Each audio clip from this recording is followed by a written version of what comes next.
Welcome, ladies and gentlemen, to the Soulful Hunter Podcast. I'm your host, Johnny Mack. Through this podcast, I'm on a mission to transform lives through primal adventure and to spread my mission of mentorship as conservation. This podcast is powered by Washington Backcountry, a resource for all hunters both new and old.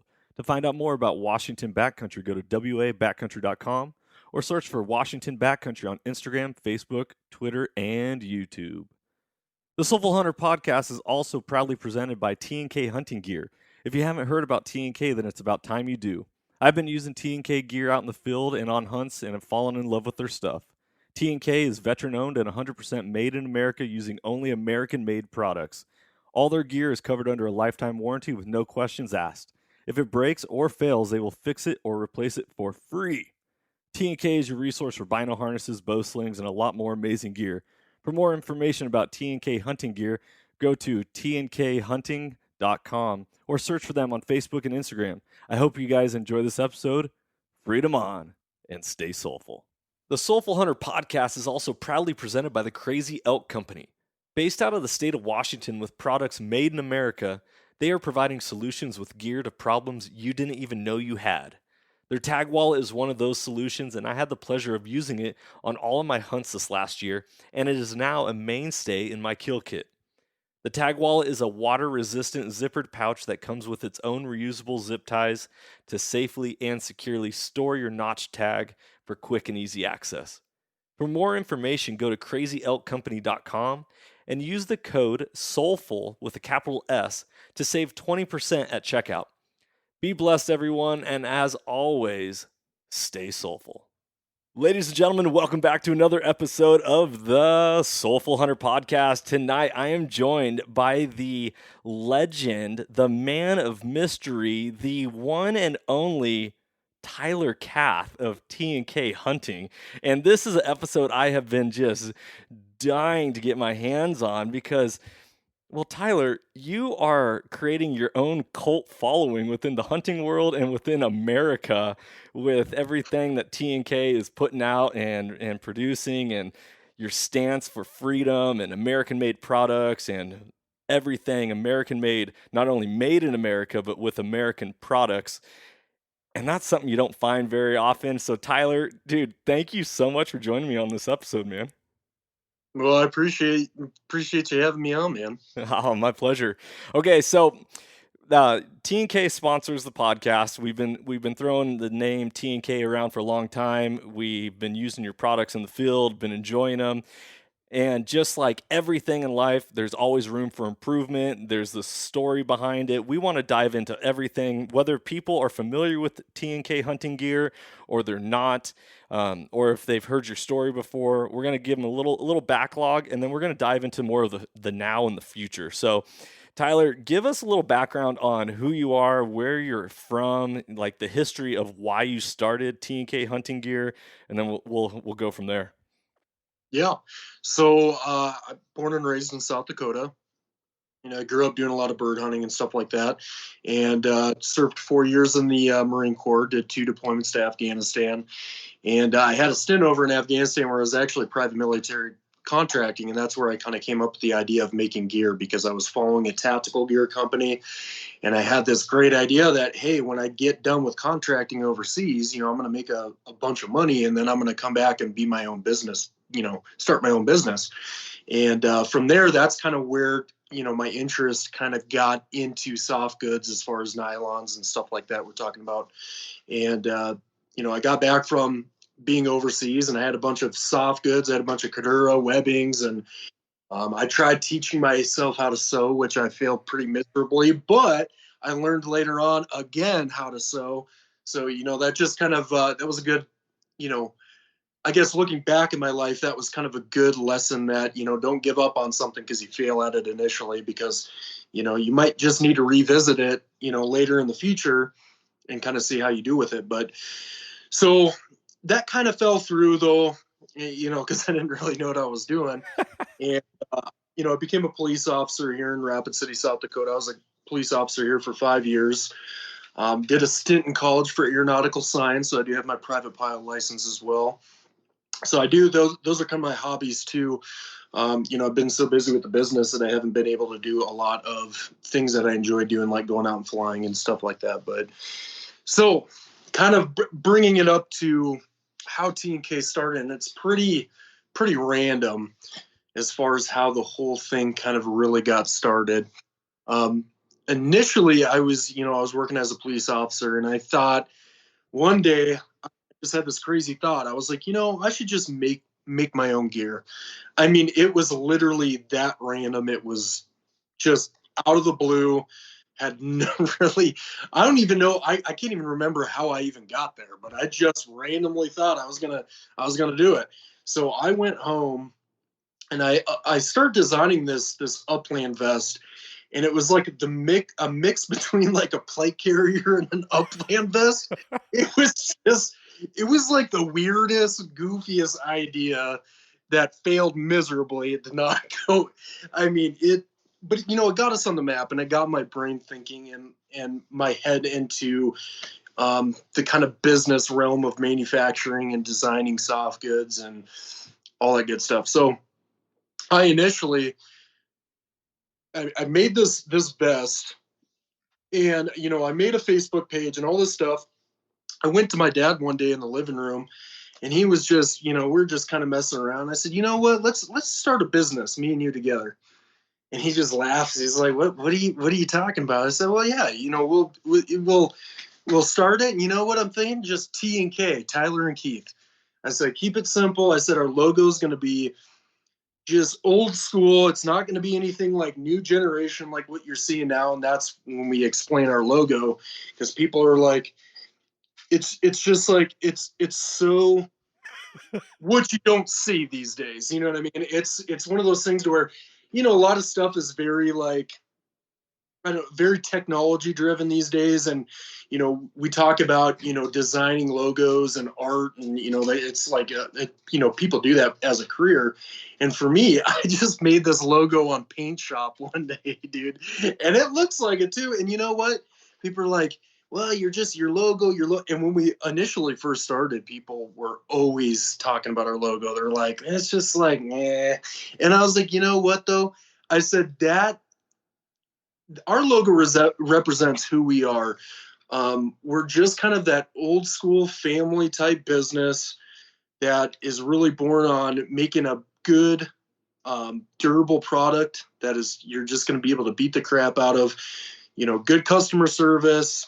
We treat our customers like our family, and that kind of embodies of just who T&K is. So when you talk about the logo, I'm kind of ranting now, but that's kind of how that is, and that's how it'll always be, because that's just who we are. That's our baseline. We don't have a bunch of money backing us. We started this company on a $10,000 loan from the bank. I maxed out a personal credit card buying material for this company. So it's kind of crazy to see where it's came in 2 years, because now I've got 6 full-time employees that come in every day, and then I've got my mom, my dad, and we've kind of turned into this almost, I mean, truly is the American dream. We came up with an idea. We didn't have a bunch of money backing us or anything like that, and we went for it. And you start from the beginning and go towards the end, but we started in Rapid City. We had a local sewer that started just making the old school bino harness that not a lot of people see anymore. Some people have them, and they're going to be antiques one day, because they've got like the old school black and white and orange patch that's like a big square, and you can see it from like a mile away on your gear. Nothing subtle about it. You knew it was a T&K, hunting gear bag or bino harness or whatever. But we started there, and I was cutting everything in my living room. I lived in a small apartment, and I would cut bino harnesses. I would be cutting blind bags. I would cut everything in my apartment, and I would work directly with a small sewer that was right, in my local town. And she wasn't really used to, I don't think, doing a lot of making types of gear. So, I mean, the quality wasn't really there. We thought it was good because we had nothing to compare it to because we were really new at this. We had no idea what we were doing. And we're like, oh, yeah, damn, that looks good. And now I look back and I'm like, oh, man, that was. That was not good. So, it just was just poor concern. But I mean, it's just, you're not going to get it right on the first attempt, and you're not going to be 100% good at what you're doing. We're still learning every single day on quality and, you know, um, changing gear to make it better and all that good stuff. But so we started there, and, we started just, the first year, 2018, we only probably sold couple $1,000s worth of gear, and it was just close family and friends. It was people I knew in the police department that hunted. It was, buddies growing up that hunted. It wasn't, you know, really anybody that. It Right. was more of like a courtesy purchase. You know what I mean? Like, Totally. yeah, no. So let's Yeah. let's dive into this concept of the American dream because I'm Mm, a huge proponent of yeah. that. And I talk a lot about it on the podcast. Just the episode we released this last episode talked about identifying what you want in life. And it's so funny where you know here you are, like, did you even take home ec? Like, did you ever sew anything in middle school or No, high school? no, I'm self-taught how to sew. Right. And yet you see something and you're like, okay, I can do that. I can make that. Oh, you know what? I could make that better. Oh, you know what? I would change this. And here we are. This is what life is all about. We were made to create. We were Yep. made to, well, we're made in the image of God, right? So if God's the creator and we are made in his image, we're made to create. I get to create with a podcast, with my website and social medias and just different things, my writings. Here you are, you're actually tangibly cutting and sewing, stitching, and you're doing it. Like, did Yep. you ever imagine when you were like in the military or police and you're like, I'm gonna end up owning a hunting gear company and I'm gonna cut and sew and I'm gonna have thimbles and all sorts of stuff. No, I had no idea. I mean, it's people still kind of make fun of me because my profile picture is me sewing a piece of gear, and a lot of people kind of give me a hard time because they're like, "Oh, Marine, Marines." It now turned into a seamstress, Yeah. but and in fact, I don't even do a lot of sewing anymore now. I mean, I still do. I'll hop in every once in a while, but we have full time sewing machine operators. But I never really would have ever thought that I would be here. I mean, especially, starting a business, everybody wants to, the American dream really is to be your own boss. You want to start your own business and be self-sufficient and not rely on, you know, any other agency or another boss or whatever to, kind of make your way in life. But for me, it's just sometimes you have to stop and like humble yourself because I mean, how far we've come in just I mean such a short time. I mean, it's crazy. I sometimes I think back, I'm like, how did it happen? And I think a lot of it was luck, and I think a lot of it was who we are, and some of it was the consumer base, and it's just everything kind of fell into place for us, and if we were to do it again, it probably wouldn't happen like this. It probably, it just You know a what? little bit of luck, skill, and creativity and everything else. There's a movie, being a huge sports person in my past, the movie Remember the Titans, where Yep. Coach Boone is like, okay, we're gonna run these four plays, and they're like, well, don't you have anything else? He's like, no, because eventually it's gonna wear the opponent down, and we're gonna be able to do what we want. And I feel like, you know, T and K from outsider perspective is like you got into this idea and this business, and you've adjusted and you've had a game plan, but at the end of the day you've also just stuck to what you've done, and through that, the perseverance, the grit, the tenacity, all of that, it has gotten you to where you are, and you are successful, not only through your business, but I'm sure you find this extremely fulfilling in your own life. Oh yeah. I mean, it's one of those things. I mean, because even more fulfilling than anything is seeing the success pictures from customers and everything like that. And personally for me, I think you have to make your identity known, and you have to create some type of identity when you start a business, or just in general, you've got to have some type of basis, something that makes you different than everybody else. And for me, that was kind of what it was. It was just that unfiltered approach. It was, I'm going to tell it like it is. I'm not going to blow smoke up your rear end. Like, that's how it was going to be when I started this company, because that's who I am in real life. That's my personality.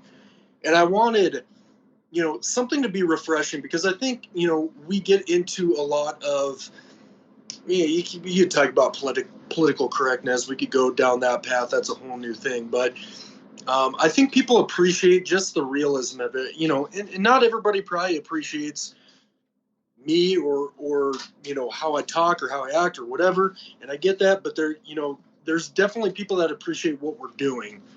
And, that's creating the local jobs. That's creating a good American-made product. That's creating cash flow within our own economy, where we're not sending money overseas, like a lot of businesses are now. Nowadays we're more fixated and reliant on countries overseas.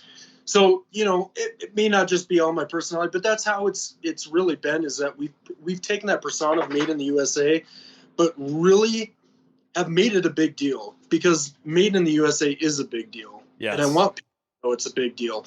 It's not just a tag for us. It's jobs. It's everything. That's who we are.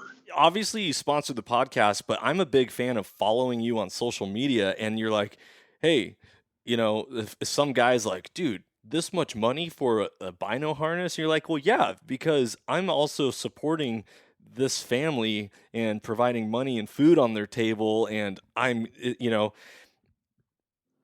nice quality things cost money, but at the end of the day, man, like, I'd rather eat a nice steak. I'd rather enjoy a nice meal rather than going to a fast food restaurant and just getting something quick and easy. And Exactly.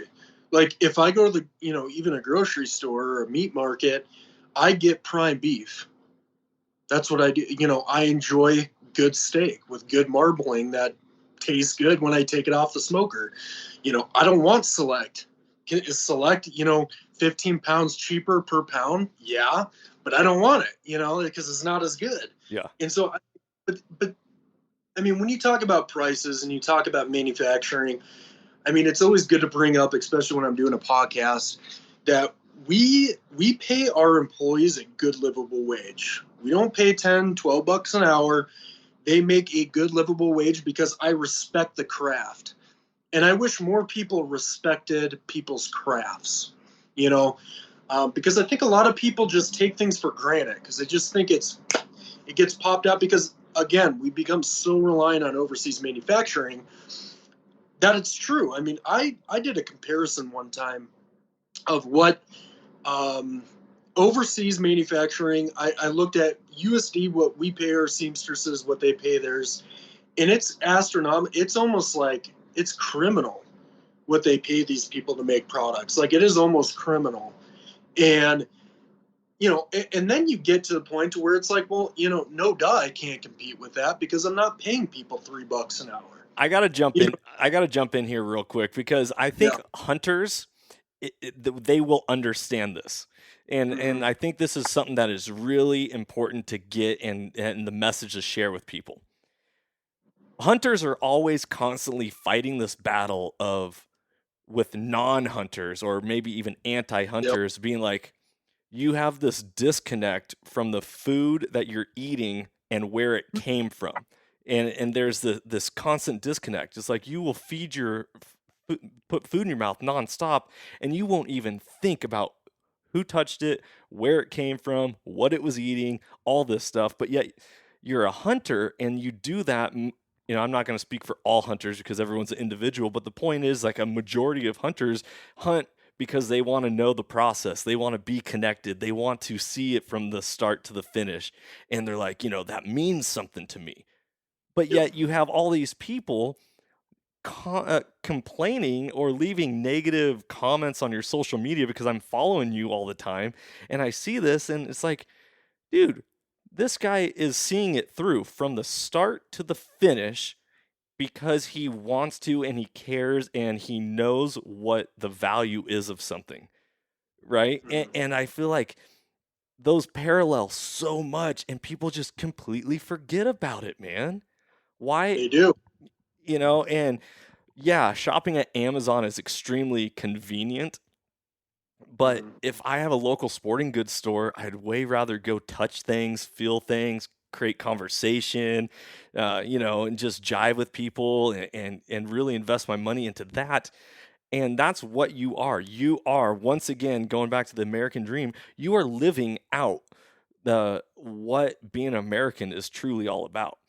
And it's amazing how hunters specifically completely have this disconnect when it comes to knowing the route and seeing it through, just like, you know, killing an animal and then eating it. It blows my mind. I don't know if I was clear on my thought right there, but that's like revolutionary. Yeah.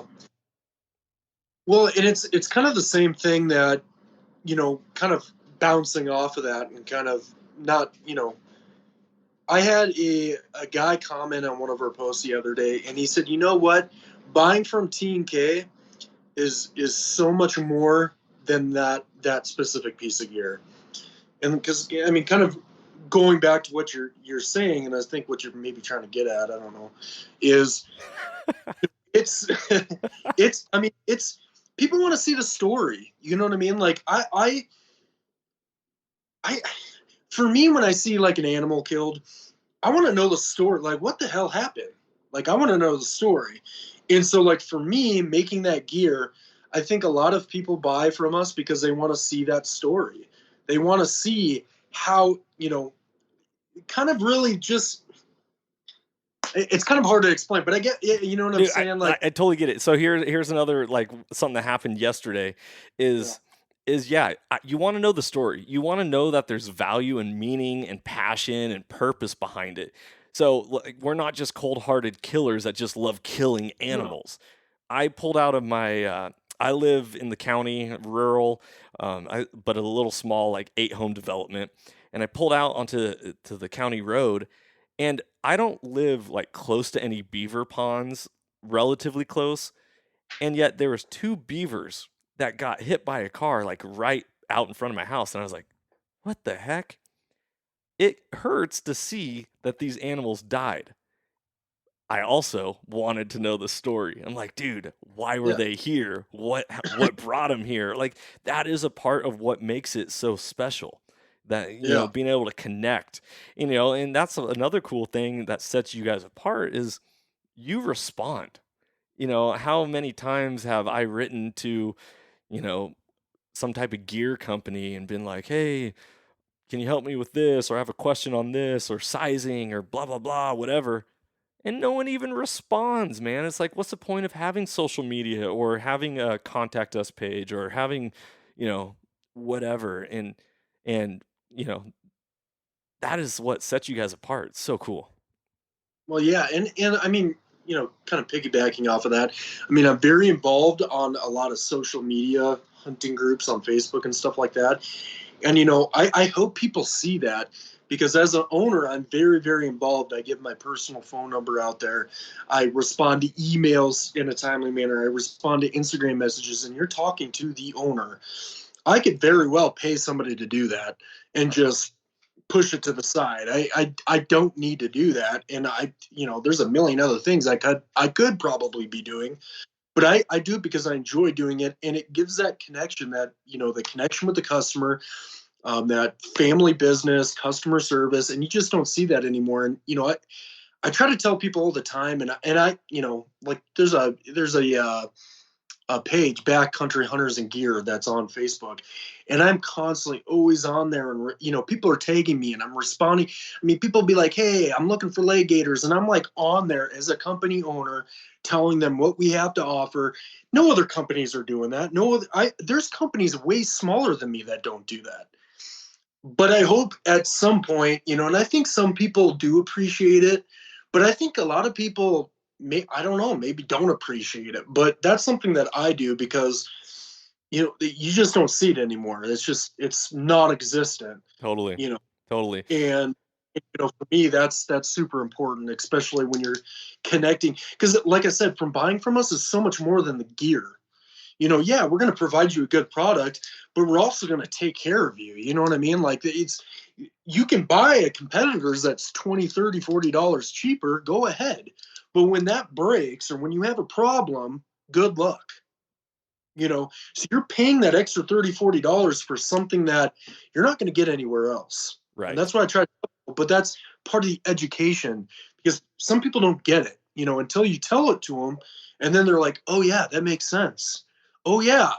Oh yeah, I am gonna kind of getting treated like crap by all these other companies. You know what I mean? Oh, They totally. don't really get used to it. I They have get a used to. Yeah, I have I wear a Sitka camo. I'm a big fan of it. I love the way it fits my body. Dude, I would wear it every day if they made more solid colors because I just enjoyed their clothing. But my rain jacket, the zipper, and this just happened this year, and I've only had the jacket for like a year and a half.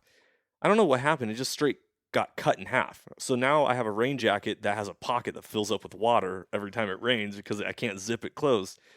You think they're gonna fix it for me? No, they're not gonna take care of me on that. And oh well, that's part of wear and tear and stuff like that. I'm like, man, yeah. So I see these comments like, "Hey Tyler, when are you gonna start making camo? When are you gonna start making all these other things?" And it's really, So let's transition into what does the future hold for T and K?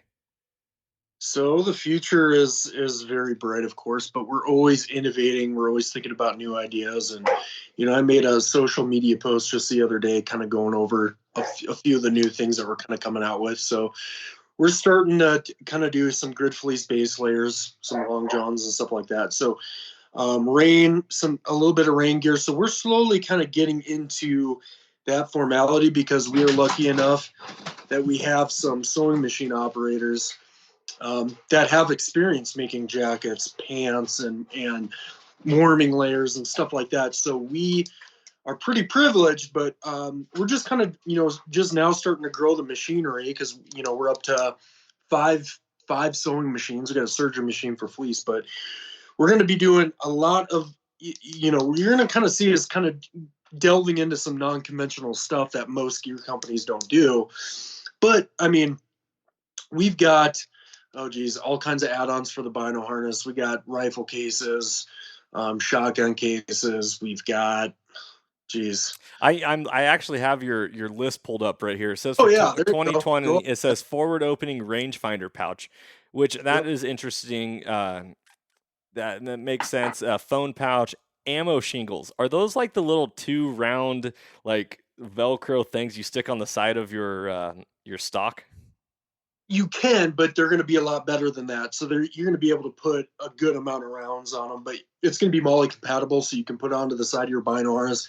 You can put it on the side of your rifle buttstock pack that we make. And so, I mean, it's going to be MOLLE compatible to where basically but it's going to be covered so that it keeps it away from the elements. That's the one thing I don't like about a lot of shingles out there. It doesn't cover the rounds. So if it's raining and stuff like that out, you're getting mud, dirt, water all over your ammunition. Who the hell, you don't want to stick a nasty, dirty round that's been exposed to all these elements through your rifle. So for us, it's kind of coming out with a shingle, but we're kind of doing some different stuff to where it's, there's an easy flap to where you can open it up, but it gives it covering so that mud, water, snow, and all that stuff's not getting on your ammunition. Still keeping it protected, but easy access to where it's on the side of your bino harness or it's on the side of your rifle buttstock pack if you're using that. So that's kind of one thing that we're doing. And then what else you got there? Dude, well, first off, I just want to go back to that because I am a huge proponent of making sure you have extra rounds in certain spots. Mhm. And Yep. I always carry 2 extra rounds in my bino harness. And so the Yep. fact that you're saying it's MOLLE compatible and I'm going to be able to attach it to my harness now, like I'm like, okay, now I don't have to worry about it falling out at some Yep. point, or some random time if I'm bending over to tie my shoes, or Mm. crawling, doing a crawl to stock up on an animal or something. So that's awesome. Yeah. And the last thing you want to do is like putting rounds in your pockets and having to dig through your pockets and, screw around with that. Having that quick, easy access to that is, especially, I mean, that's one of your most important pieces of gear is your ammunition if you're rifle hunting. So, Yep. have good access to that, keeping it in one place. Because I've, being in the military, I've stuck rounds in my pockets and all kinds of stuff. And it's having something to where you're right there. And then plus for even long distance shooters, a lot of guys that enjoy long distance shooting that are not specifically hunting, but you still use their bino harness. It's kind of a good attachment for them to kind of keep ammunition and rounds up there where they need it and stuff like that. So should be a good little add-on, a little feature, especially for guys that run our buttstock packs and stuff like that. It's kind of a good little feature. So I love it. Now, rain poncho. Is this mhm. this is like you're talking full on waterproof rain poncho, Yeah, right? yeah, yep. Made in America, American made products. Yeah, American made a product. So we're gonna do. I can't give away all the details, but we're working with a couple different materials that we've been testing heavily with water, tear resistance, and stuff like that. Some nylons. Um, as with any rain gear, what I've specifically been focusing on is there's a lot of rain gear that you have to put on and stuff like that. I want to make something that you're able to throw on real quick, that you're not going to be really used for a long time, and then take off real quick and still wear your silent clothes that you want to be wearing instead of just wearing rain gear and walking around where it's super loud. And that's kind of where one of the big things that I've been looking at is that, yeah, there's a lot of rain gear, pants and jackets and stuff like that. I'm not really interested in that. I'm more interested in just a very quick, durable method of when you're caught up on the mountain and it starts pissing on you, you can throw that thing on, hunker down, stay dry, and then when the clouds clear, take it off, pack it back up, and this little secret, but it's going to be a little pouch. So you're going to be able to put it in a little pouch and then put it on your bino harness. Woo! Yeah. So you're going to be able to take it right off your bino harness, take it right out of that little stuff sack that's going to be MOLLE compatible, and you're going to be able to throw it on and then take it off. That way, the big complaint with rain gear, of course, is loudness. You know what I mean? That's what a lot of people are like, oh, it's loud, loud, loud. Well, this kind of mitigates it to where, yeah, if you're just hunting just strictly in a down piss, yeah, you're probably not going to want to wear this, but this is more so of you're 5 miles in the backcountry, you start seeing clouds forming and you're like, oh crap, we're about to get dumped on. And so throwing that on, because let's say you're wearing, some of your softer goods that are not waterproof or water resistant, and that'll at least keep you dry for that time being. And then, like I said, you can pack it back away, put it, snap it right onto your bino harness again and keep moving. I love it. And then the last couple things, grid fleece, long johns, which you work a lot with the grid fleece on the hats and the neck gaiters and stuff, rifle, shotgun cases, and a day pack. Is that going to be like an Yep. actual backpack? That's going to be an actual backpack. So, like I said, again, I can't give too much details out on the backpack stuff, but I think guys are gonna. We've got a couple things up our sleeve that are a little bit different that you don't see a lot in the industry. You can find backpack like a normal day pack anywhere, but there's going to be a lot of different features on this pack that I think are going to make it just a all-in-one pack for a bow hunter, for a rifle hunter, for everything. It's just going to be compartment, a thing to where, we don't want to just go after rifle hunters or bow hunters or whatever. We want it because a lot of people bow hunt and rifle hunt. That's me. Do you bow hunt? Oh Do you yeah, rifle hunt? Yeah, I do both. it's got a bow and a rifle. So for me, it's getting not just a one-dimensional pack. I don't want to pack just for bow hunting when I rifle hunt too. Something that's like I said, I can't go into too many details, but it's going to be something that I think is definitely new to, not you're not going to reinvent the wheel, but I'm going to try to put as many features into this thing, as many wants and needs that I hear about from all kinds of people, and pack it into just one badass day pack. That guys are like, I need that because I do all these different types of hunting, and it's got all the features I want. I love it. So one of the questions I've really come to wonder about, I guess it's a two-part question or just two different questions. Mm, When being a South Dakota boy, do you, mm. when you make your gear, are you thinking about a Western hunter or are you just thinking about a hunter in general? And then with that also, are you developing your gear under a certain budget or monetary number that you're trying to keep it under? Or do you like, I'm just going to build it to make it as good as I can make it, and then we'll go from there? Yeah, so I mean, I definitely try to build it for hunters in all types of environments. Of course, there are materials that I use to where I don't hunt down in Arizona or anything like that. I do early season archery here for like antelope, which is mid August. Just this last August, I did antelope hunting where it was 95 degrees out. So I've I'm not just a rifle hunter. I bow hunt, so I understand what it's like to hunt in the humidity, in the heat, and then plus in the colder type stuff too. But I try to definitely kind of make it all kind of one dimensional. But there's definitely things that from my military experience, from I where I'm just like, I'm not gonna, I haven't done a sheep hunt in Canada, so I kind of give those guys a hard time about weighing all their stuff and like ounces and stuff like that. And I honestly don't think about weight when I'm developing my gear. I'm thinking about durability. I don't think it really about breathability unless I'm doing grid fleece stuff, because grid fleece is super breathable. But, you know, if I'm designing a harness, I'm not really worried about weight because it's a binocular harness.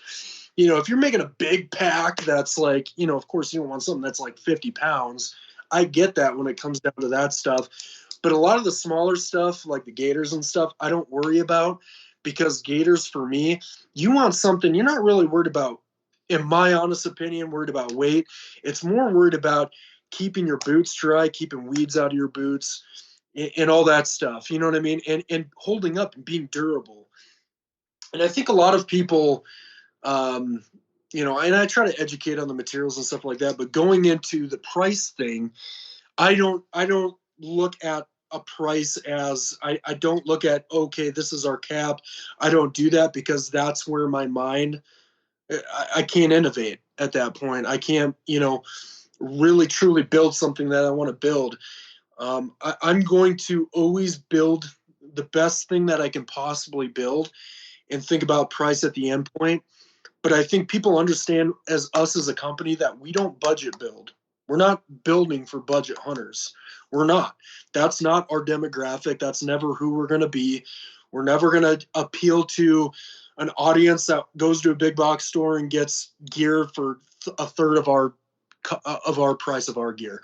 We're never, the people that get it, that hunt hard, that understand equipment, that have used it a lot, and that are like, oh yeah, I'm gonna get that because it's overbuilt and I know it's gonna last a long time. Those are gonna be our customers.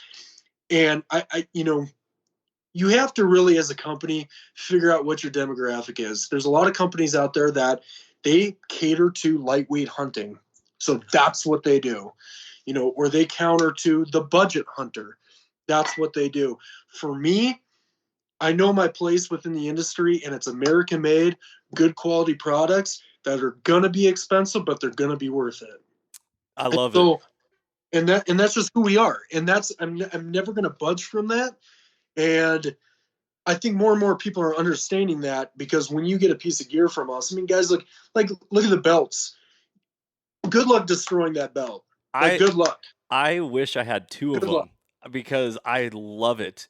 I just leave it on my hunting pants. The only time I take it off is when I'm washing them. But other than that, man, I wish I had. I wasn't so lazy and I'd take it off and put it on my everyday pants. Yeah, But I'm but also a PE teacher, so I stuff. wear basketball shorts a lot of the time. Yeah, yeah. So I mean, that's one of the things too that we look at as far as pricing and stuff like that. And I get it. I mean, keep it affordable, but I keep it. I I do it as best as I can. We're not getting rich by any means. We're growing. But I mean, this kind of just shows you how much I give it. I care. Is that I'm not even paying myself until May. Mm. I don't even pay myself. So I mean, that just goes to show you that I'm not, getting rich here. I'm not getting, you know what I mean? People think that I don't know. They have this weird perception that like I'm just like rolling in the freaking bank, and that's just not how it is. I am focusing on quality products. I'm focusing on profit margins that are going to keep us in business and continue to grow our business. But I don't think about, ooh, yeah, when's the, I don't, I can't afford $10,000 hunts and all that stuff. You know what I mean? I'm like probably like a lot of company owners in this hunting industry that you probably see going on $20,000 hunts and stuff. I can't afford to do that. I can't even afford a freaking $1,500 gun. Well, So the best part though is that you can cut out the pilot budget. You can just fly us there yourself. So that's yeah, always going to be. yeah, so I mean that's my biggest thing is that I think people have a misconception, and that's why I try to educate and I do a lot of videos and I'm very open with people because it's like I think people just don't have this understanding because there is a lot of hunting gear companies that are owned by millionaires. You know what I mean? That are living the high life and stuff like that. And I'm like, you're not buying, like, you're not, that's not who you're buying from. Like, you're buying from a guy that lives in a 1,400, square foot house that in one bathroom in my house. You know what I mean? That's who I am. And, I hunt public land. I don't, there's just, and there's nothing wrong with the people that do, but there's just this common misconception of what people think they're buying when they buy from T&K. And I want them to know that this is me. This is who you're buying from. It's not some corporate junkie in a big city in $1 million house that's, going on 10,000, 15, $20,000 hunts in Alaska. Like that's not who you're purchasing from. Like you're purchasing from a normal dude that is not taking a paycheck because that was part of my agreement with my dad to hire another sewer and get another machine is to not take a paycheck. So like that is the type of person you're buying from. And I think we go back to the reference of buying from T&K is so much more, so much more than just some blind pull it off the shelf and buy it at a big box store. Totally. Totally. You know, I agree and I feel you. And you know, doing a podcast, even I'm not creating a tangible product, but I'm mm, putting my effort and energy and thoughts out there for the world, and people can take it and love it or they can hate it and whatever. And it's like, dude, at the end of the day, I'm doing this because I like doing this. You're doing this because you yep, like to do it. And there's yep, all life's not about haters, it's about you being true to yourself and putting your energy and effort into the things that you love and you're passionate about, and that's what's fulfilling in this world. And yeah. it's super special.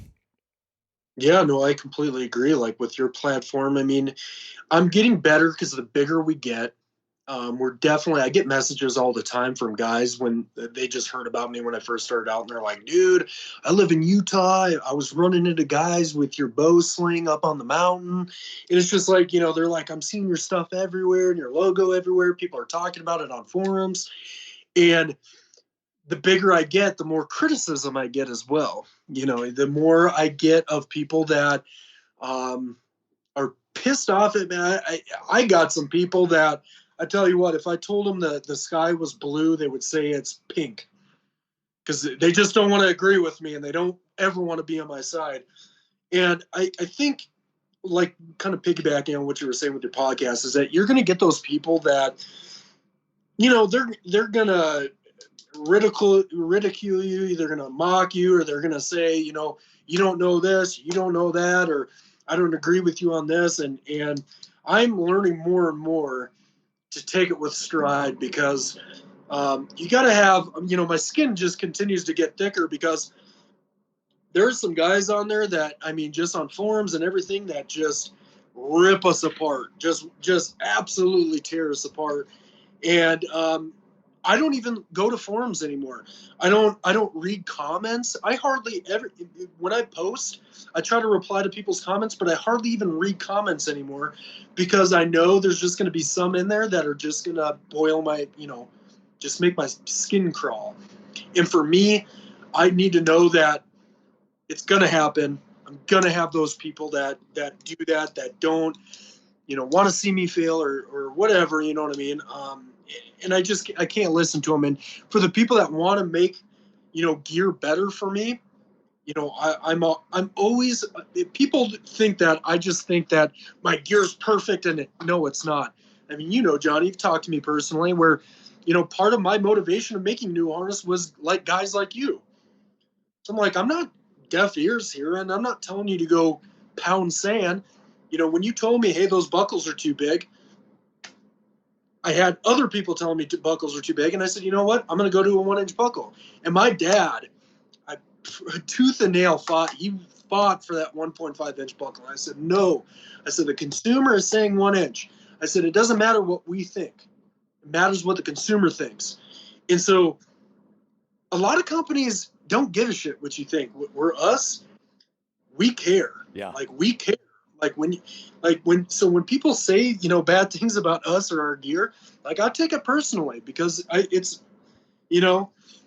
it personally, and I make, changes that need to be made. So, I'm always growing and learning, and, for me, that's part of my learning process is not getting so upset with individuals. Sometimes it's hard because this is my baby, So when somebody kind of messes with your baby, that's Let just let me interject right here real quick. yeah, There is I have this poster, actually it's framed. It's more like a picture on my wall above my yeah. TV in my living room. And I'm sure you've heard of this and I've referenced this on the podcast before, but it is Theodore Roosevelt's The Man in the Arena. And it says, for all you listeners who've never heard The Man in the Arena, it says, it is not the critic who counts, not the man who points out how the strong man stumbles, or where the doer of deeds could have done them better. The credit belongs to the man who is actually in the arena, whose face is marred by dust and sweat and blood, who strives valiantly, who errs, who comes short again and again, because there is no effort without error and shortcoming.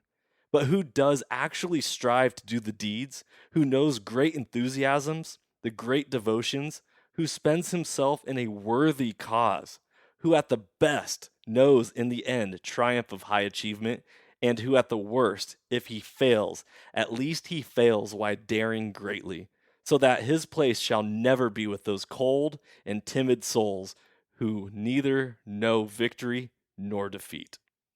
I like that, dude. That is 100. That like spoke true to my heart right there. Oh That's yeah. 110%. Like, yeah, You that's an awesome Tyler quote. are the man in the arena. And that's what I love about T&K hunting gear is at the end of the day, you are living your best life and you are constantly striving. And they might be errors, there might be shortcomings, and at the end it's okay because these people who are critics, the people who may knock you and rip you down or your products or whatever, obviously I don't want to just dwell on the negative because you guys are awesome and you have create some really cool products, but without risk there's no reward. There And isn't. you are putting yourself out there. I'm putting myself out there. It's the people who are truly living and not being scared to be, I don't know, I might get judged. I don't know, someone might not like me. I don't know, they might say something negative. It's like, okay, well, is it real? Is it true? What's your truth? What do you know about yourself? Where's your identity? If you know where you stand and who you are, then it doesn't matter what the storm comes because like a tree, your roots are deep and strong and you can weather it. And that's the beauty Yeah. of it. And welcome to the Soulful Hunter podcast, where we like to get a little deep. The man in the arena, for all you listeners out there, I highly recommend reading it, getting familiar with it. Like I said, it's like the creed within my family that my children get to stare at, and I read it to them, and it's special because America was founded on courage. America was founded on bravery. If everyone back in 1776 was like, I don't know, what are the British going to think of me? We wouldn't even be a Yeah, country. We wouldn't be where we are today. It takes, so just no, there's definitely something to say about, being able, just is being able to say things and do things that, without, fear of judgment, or being able to take that criticism and judgment, because there is a lot of people that I see it all the time with small business owners too, where I feel bad for them, where they go on some of these hunting forums and they just get ridiculed and slammed. And it's just being able to take those steps is just I mean, not just small business owners, you could just in life in general, and being able to do that says something, I think, really about who you are as a person, because um, not everybody's willing to get on that plaque and get food thrown at them. yes. So I don't reference my father on this podcast very much. However, one thing that he always taught me. He was my football coach, and he coached me in a lot of sports. But he has this thing called the marks of a champion, and champion is an acronym for a bunch of different words. But the first Yeah. letter of champion is C, and the first known characteristic and quality of a human being is courage. And it takes courage to go out there and to do things day after day and pursue your dream, pursue your goals, and but after courage comes humility, because there's a difference between cockiness and confidence. And, Yep. and then, courage, humility, attentiveness, and the list goes on. And I could probably share this on another podcast at some point. But the point is like, dude, yeah, we're not with those cold and timid souls that neither know victory nor defeat. Yeah. You're No, it's true. you're living. You are living. And we are living, and it's awesome, man. I'm getting all jacked up right now. I'm gonna have to. I love it. Okay, so let's shift gears here for a second. Hunting season. You were a hunter. Did you even hunt this last year? I did. I hunted a little bit. I didn't kill anything, so which I kind of get used to anyway. But um, yeah, I did a little bit of antelope hunting for early season archery. I didn't get any rifle tags this year. I just had archery tags. Um, I did some deer hunting in September. And then I had the intentions of going out quite a bit during the rut here in November, and I just towards the end of November, beginning of December, and I just didn't get to it. And then after the rut, I put up another blind, and I had the intentions of going out and filling another tag. And dude, we got so busy, man, and I got so many different things going on, and hiring new employees and training people on the gear and designing and making sure packages are getting out for the holidays. Because basically, end of November till now, I mean, I'm still trying to catch up from orders from mid-December. Mm. I'm still trying to catch up. So, unfortunately, I didn't get to do a lot of hunting. I'm hoping this year I'll be able to transition as the employees get better at sewing, and then we were looking at management positions for those people, them kind of taking the control and taking the helm, so that I can kind of focus on doing some creative type stuff. I just actually bought a camera. Congratulations. Yeah. So, and I put some money down on lenses and stuff like that. And you know what? I think I'm just gonna. I'm gonna. I've got my Mac computer, and I'm just gonna delve into that. So I'm always constantly learning, and I'm self-taught. So I didn't go to school for design. I didn't go to school for all this different stuff, and I definitely didn't go to school for doing pictures or videos or anything like that. But I'm gonna do it. I'm gonna learn how to do it, because I'm like one of those guys. I'm jack of all trades. Of course, it's gonna take me years to learn. But I'm just gonna do it, because that's just who I am. I'm gonna learn, and just like sewing, self-teaching myself how to sew. I must have broke, I don't know how many needles trying to teach myself how to sew, but, or how much frustration it was. But, it's things like that I'm not scared to delve into something that I'm not familiar with. I'm not scared to take on certain things that, maybe, you know, I'm not, not good at or don't have the knowledge of, but that doesn't mean I can't gain the knowledge of it. There's still things that I learn every single day out in the woods. I'm a very not experienced hunter compared to a lot of my following base. I go out there, I enjoy hunting. I don't even need to kill anything. I just like getting out. Anytime I can get out of the shop, just like get out in the woods, I'm all about. And if I can kill something, that's great too. But for me, this year, 2021, I am going to try to get out a little bit more, but it's all a process. When you own a hunting gear company, my customers come first. If I'm out there hunting and neglecting getting other people ready for their hunts, I'm not doing what I'm supposed to be doing as a business owner and growing. You know what I mean? We're not going to be able to grow doing stuff that I selfishly, want to do. Do I have the abilities to just pay myself and go out and hunt every day? Yeah. There's a lot of, people that do, but for me, I'm just not there yet. Yeah.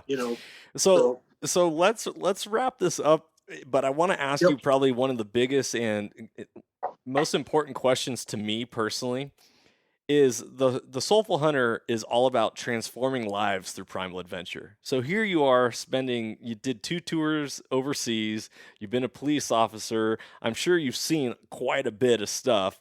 There's a lot of PTSD that floats around in this world and with the veterans and all this stuff. What has hunting done for you? What has hunting done for your life? Has it healed you? Has it allowed you to work through some stuff? Like, let's dive deep, Ty. Let's see what's underneath the T&K bravado. Well, obviously for me to start a hunting gear company, I've got to have a passion for hunting. So, really, and for a lot of guys that don't know, I went to rehab April of 2019. So I'm coming up on 2 years this year, coming up in a couple months, 2 years sober from alcohol.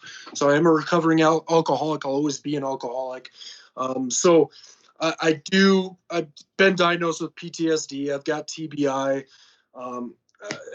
all the nonsense. So for me, hunting and this company and even talking with hunters and conversing and going out there into the hills contributes every single day to my sobriety. So hunting in general, it's more than me just going out and going elk hunting or going deer hunting or antelope hunting or anything like that. For me, my life is now surrounded with hunters. Those are my customer base. Those are my friends. That's my passion, making gear for hunting. So everything surrounds hunting. And if me making gear for hunters contributes to me focusing on my sobriety, then hunting helps my sobriety. Hunting for me does not need to be killing a bull elk, or whatever. Hunting for me, does that make sense? Oh, totally. And what it's like my life is around hunting, and whether it's me out there with a bow or me supporting somebody and gearing somebody up for their hunt. Well, and for all you listeners out there who are questioning whether or not you want to buy T&K gear, this just goes into anyone who rips a T&K product, you are forgetting about what it's doing for Tyler's life also. And I, like you just said, you making your gear helps you stay sober. That is huge. So anytime that you're putting that sweat and that energy into creating a product, dude, that's transforming your life right there. That's huge, man. And not many people can say something like that. That's impressive, and I'm proud of you for that. Well, thank you, man. That's definitely, I gotta go plug my phone in here real quick, but that's the biggest thing for me is that, we are in a time and place to where I want people to really realize that, because I think we've definitely gotten to this point, I think, in life, to where when we buy a product or something like that, we don't understand what maybe goes through making of that product or whatever. But that's why, and like you just said, there's so much more going into buying our gear than just buying our gear. I mean, there's hundreds of things that I could rattle off of why you should buy from us. And I think that's, one of the important processes. And I think even more important than my sobriety is creating just American, local jobs within our community. And so, yeah, I mean, so again, to reiterate, what is hunting? I mean, hunting is my life, Man, that's so you know? beautiful. Beautiful. So, Dude, Tyler, you opened up like a beautiful flower in springtime. I love it, man. Everyone, if you are not inspired to want to go out and purchase from T&K, I don't know what else is going to get you. That hooked my heart and is really making a difference. I'm up on their website right now. You can go to tnkhunting.com, and that's with the word "and" spelt out. A lot of cool products, man. I'm super excited to put my hands on some of these things. And Tyler, I thank you so much for sponsoring the podcast. Thank you so much for believing in the Soulful Hunter and being a part of it. And also, thank you for what you do.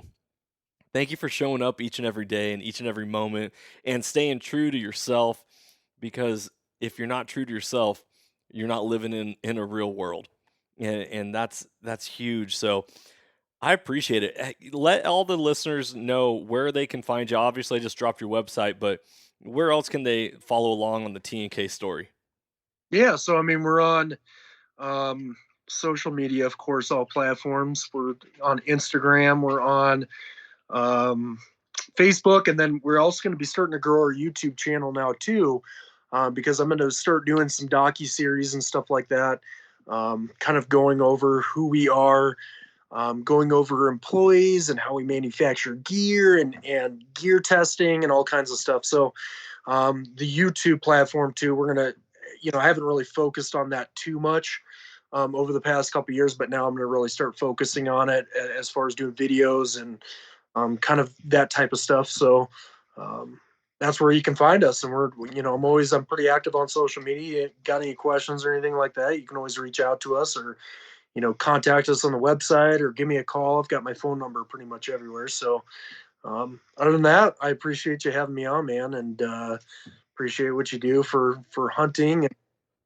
Dude, knowledge and everything. I So, love it. Hey, will you just say it with me? We're gonna give everybody a freedom on, you know? Here we go. Ready? Everyone, freedom on. free. Yeah.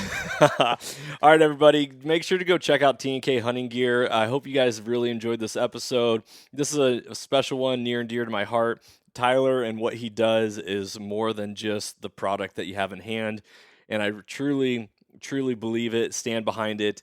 If you got questions about T&K gear and you want to talk to me, feel free to reach out. I'm also a great resource and love to help you guys out with all that. As always, everybody, I hope you enjoyed this episode. If you like this episode, go leave a 5-star review on iTunes. It helps get the mission and spread the word more about this podcast. And as always, everybody, stay soulful. If you enjoyed today's podcast, I'd love it if you could go ahead and give this a rating as well as subscribe.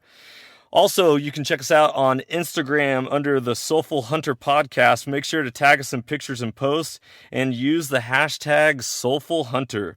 To find out more about the Soulful Hunter Podcast, go to soulfulhunter.com and be sure to follow the podcast, as we are going to be bringing you a lot of great information, insight, and changing lives through primal adventure.